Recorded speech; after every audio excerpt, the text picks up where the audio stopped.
청취자 여러분, 오늘 저희가 좀 깊이 파헤쳐 볼 자료는요. 이 선거라는 게 단순한 정책 대결이 아니라 이제는 허위 정보와의 전쟁터가 된 현실을 다루고 있습니다. 네, 특히 2025년 필리핀 중간 선거 상황에 초점을 맞춘 필리핀 데일리 인콰이어러의 5월 12일자 사설인데요. 맞습니다. 이 자료를 통해서 허위 정보가 어떻게 선거판을 흔들고 또 유권자에게 영향을 미치는지, 그리고 여기에 맞서서 왜 현명한 선택이 중요한지 그 핵심만 좀 짚어보겠습니다. 네, 같이 한번 자세히 들여다보시죠. 이 사설에서 딱 지적하는 게 이번 선거의 가장 큰 위협, 이게 뭐 예전처럼 총, 폭력배, 금품 뭐 이런 게 아니라 바로 허위 정보라고 하더라고요.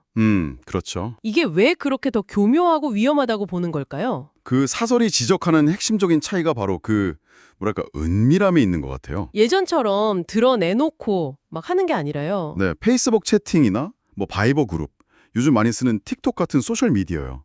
이런 개인적인 공간을 통해서 마치 속삭이듯이 퍼져나간다는 거죠. 속삭이듯이요. 네, 그러니까 익명 계정이나 자동화된 스크립트, 소위 봇 같은 걸 쓰니까 이게 어디서 나오는지 알기도 어렵고 진짜 정보랑 구분하기도 힘들고요. 정말 교묘하네요. 그럼 구체적인 사례 같은 것도 좀 있었나요? 그 선거 막판에 퍼졌다는 국가 아이디 카드 가짜 뉴스 이런 거요? 네네, 맞습니다. 그 국가 아이디 카드 없으면 투표 못한다, 이런 허위 정보가 막 돌았어요. 이거는 명백히 유권자들의 투표 참여 자체를 그냥 방해하려는 의도였죠. 그렇죠. 투표를 못하게 하려는. 네.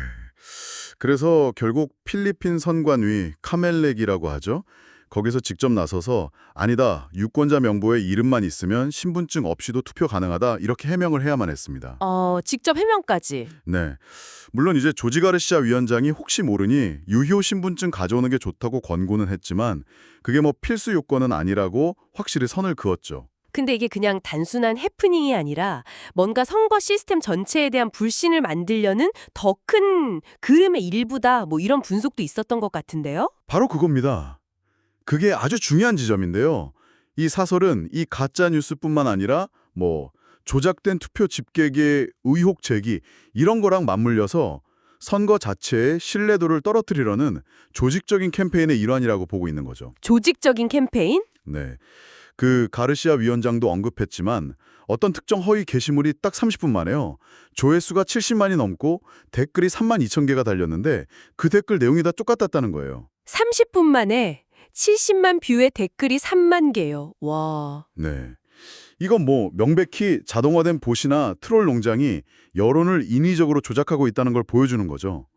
정보를 왜곡하는 수준을 넘어서 이건 유권자의 생각 자체를 해킹하려는 시도나 다름없습니다.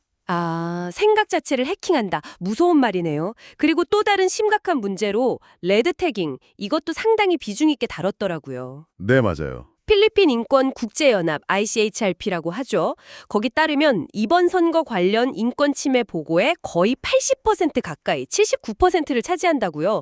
이게 진보 성향 후보를 그냥 막무가내로 테러리스트 동조자다, 이렇게 낙인 찍는 거잖아요. 네, 맞습니다. 레드 태깅은 이게 단순 비방하고는 차원이 좀 달라요. 사설하고 ICHRP 분석을 보면 이건 그냥 공포 분위기를 막 만들어서 반대 목소리를 아예 억누르려는 거예요. 공포 분위기 조성. 네. 그리고 현상 유지에 좀 도전하는 대안적인 시각을 가진 후보들을 정치적으로 그냥 고립시키려는 그런 전략인 거죠.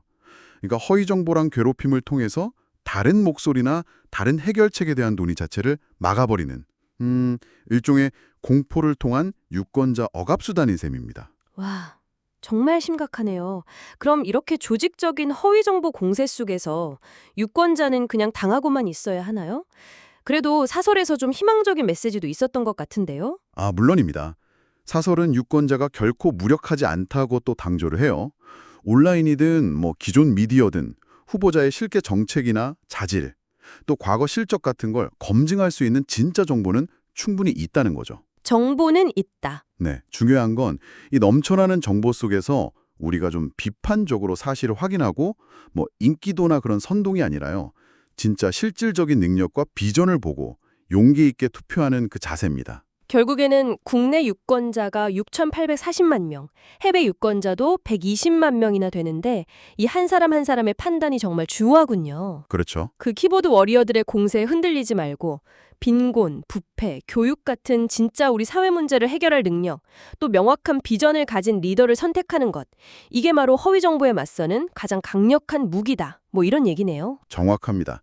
오늘 살펴보니 필리핀 데일리 인콰이어러 사설은 허위 정보가 선거를 어떻게 위협하는지를 잘 보여주지만 동시에 진실을 분별하고 책임감 있게 참여하는 우리 유권자의 힘이 얼마나 결정적인지를 정말 강조하고 있습니다. 네, 오늘 분석은 여기까지 정리하겠습니다.